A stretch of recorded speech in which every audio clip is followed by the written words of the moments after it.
The U.S. has defended its drone strikes in Yemen and Pakistan, saying it takes extraordinary care to ensure they comply with international law. The unmanned raids targeting terror suspects were a course of action least likely to result in the loss of innocent life, the White House said. It follows allegations by Human Rights Watch and Amnesty International of the unlawful killing of civilians. Pakistan's PM on Tuesday urged the U.S. to end drone attacks in his country. Speaking at the start of a visit to the U.S., Nawaz Sharif said the attacks violated his country's sovereignty. He added that the raids were a major irritant in relations with Washington. Drone warfare has become common in the U.S. pursuit of al-Qaeda and the Taliban. Few details are known about these covert operations, which are directed remotely from control rooms, often on other continents. Senior militant leaders have been killed, but civilians have also died, causing outrage in Pakistan, where many assert that the strikes cause indiscriminate deaths and injuries. Strongly disagree.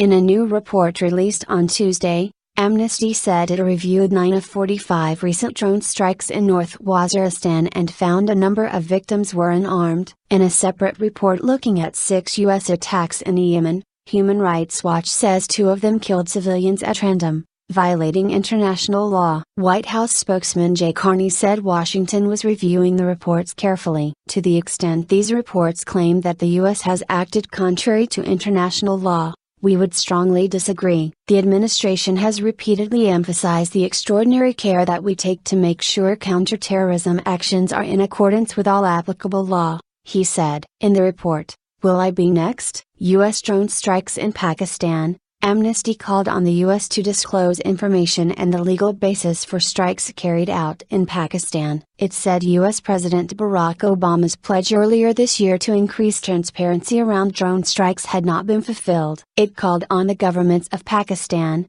Australia, Germany and the UK to investigate drone strikes or other abuses that may constitute human rights violations. Meanwhile, Human Rights Watch said in its report that 6 U.S. drone attacks in Yemen had killed 82 people, including at least 57 civilians. It added that 2 of the strikes killed innocent people indiscriminately. Last week, a UN investigation found that U.S. drone strikes had killed at least 400 civilians in Pakistan, far more than the U.S. has ever acknowledged. UN Special Rapporteur Ben Emerson accused the U.S. of challenging international legal norms by advocating the use of lethal force outside war zones. A controversial aspect of the U.S. policy is that drone attacks are carried out not by the military but by the Central Intelligence Agency. U.S. Defense Secretary Leon Panetta has argued in favor of the policy, saying that the U.S. will continue to defend itself. President Obama has insisted the strategy was kept on a very tight leash and that without the drones, the U.S. would have had to resort to more intrusive military